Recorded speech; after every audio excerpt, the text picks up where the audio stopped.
From conquering the world of high fashion to meeting the man who would change the course of her life, Melania Trump offering a rare glimpse as First Lady and much more. It's all in her brand new self-titled memoir called Melania, which you can get a copy of at melaniatrump.com. And Melania Trump joins us now to talk about it. I read this entire thing cover to cover last night, and you tell the people about riding in the limousine with Michelle Obama on Inauguration Day. You talk about some of your battles with the press. What was something you put in this book that you've been wanting to get off your chest for all of these years that people really need to see? Well, everything. Everything. Everything. I think it's a lot of misinformation out there about me. So that's why I said that I think it's the time that people hear from me and my story, my perspective, and the truth. We're about the truth on this show. Judge Jeanine, do you have a question? You've been very excited about this interview today. I have so many questions, but I'll start with one that is clearly serious. The former president has survived 2 assassination attempts. And Kamala's camp has just issued yesterday that they're going to go more negative. The Biden-Harris team continues with the negative rhetoric, whether it's Hitler or, he's tearing down democracy. Are you worried about your husband's safety in the next 29 days? Of course I do. Yes, I do. I think, when they call him, he's a threat to democracy, let's ask ourselves, who is really a threat to democracy? They are ongoing with the lawfare against the former president, as well as, trying to get him off the voting ballots and trying to, silence him. So, yes, of course, I was always afraid what can happen, and that they continuing with that kind of language is just, it's a toxic atmosphere. Jessica Tarlov, Harold Ford Jr., do you have a question for the former First Lady? I do. First of all, great to see you, and we're so glad that you're here. Thank you.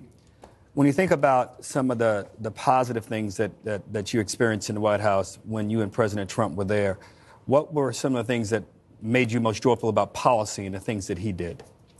Well, he did a lot, and he took care of the military, and I really loved visiting them, actually all around the world, even when I went to in Iraq for Christmas, when I went to Walter Reed and visiting the soldiers, wounded soldiers, and also when I visited the aircraft on the middle of the ocean. So very exciting, and all the people that I met over 4 years, really, really special, and they always, they stay with you. Sometimes you still remember them. So it's always something that I'm looking forward to it. When Dana went to Iraq, she had a black eye. I'm very glad that didn't happen to you. I'm the only one who got hurt in that whole thing. Yeah. That's true, but I recovered. In the book, you do talk about the power of the office of the First Lady to do good. And I think from afar, what I witnessed was that you seemed very joyful when you were certainly around the military, but also when you were around children. And I remember early on, you went and you read to children, and it was a special moment. And I'm wondering if former President Trump wins again, I know that foster care is an issue that you care about, and it's a system that is broken. And there's a lot of organizations that help, like Selfless Love out of Florida and Texas. They're amazing. But a push from the White House could really help. Is there an issue like that or anything else that you kind of wish that you had another chance to work on? Well, I will bring my experiences back, what I learned in the 4 years. And as well, I will continue my Be Best initiative. You're right. For children, for women. And also, I will continue with Fostering the Future, the initiative that I established after I left the White House in 2021. And I have 2 platforms, melaniatrump.com and usmemorabilia.com, that support scholarships for fostering children and fostering community.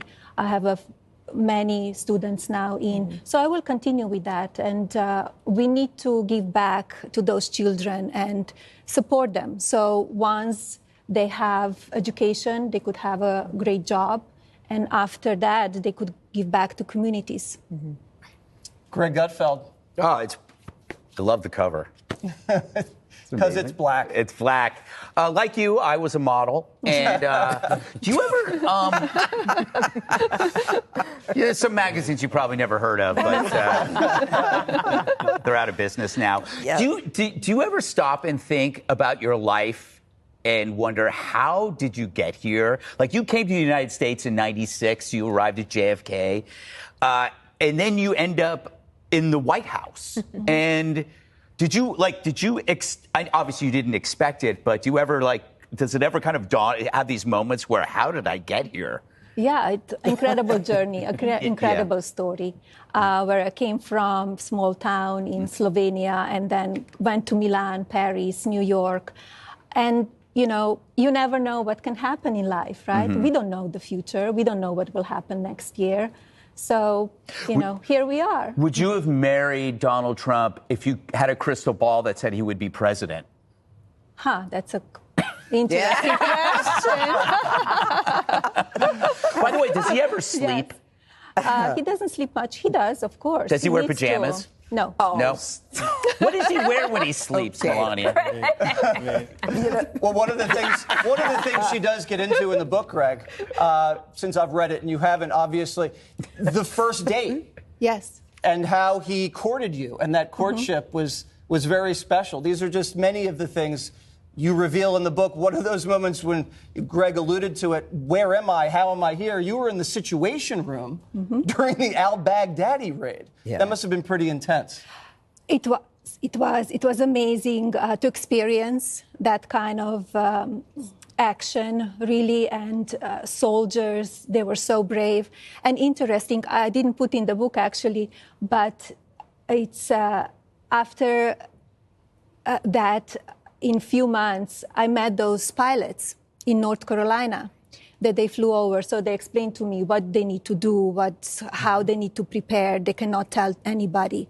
They go and they're called to duty, and right away they go on the flight and they tell them where they need to go. So very interesting story, yes. But I was there, and my husband, he called me and he said, he wants that I see it, and it was incredible what they did. Did you get to meet the dog, too? Conan. I did. Conan, yes. And you were there, too. Yes. You met Conan, too. Yes, it's on the back of one of my books. And you were so brave. You went right there to him, and she was it's amazing. You were so brave with him. Yeah, I think the dog was scared of Janine. Yeah, probably. Actually, it was Laura and I. We kept calling the president and said, please, can you bring Conan in? But, it was fun. Can I ask another question? Sure. Okay. Yeah. There are a lot of women who are on the fence. Not a lot, a few. What would you say to them regarding why Donald Trump should be president? Well, we could see in the 4 years that he was there, country was in great shape. Country was safe. Country was prosperous. And he will bring that back. Yeah. Yes. When you are hopefully First Lady again, yes, will you continue with the Be Best initiative? I know that was near and dear to your heart in those 4 years. I will do that. And also, we need to see what will happen in few months and what next year will bring. And new issues will come, right? So you need to tackle those issues, and you need to... Well, and one of them is that what we have seen, there's an increase in crime against women. And that's been happening in all of the stories that we talk about when you have an illegal migrant crime.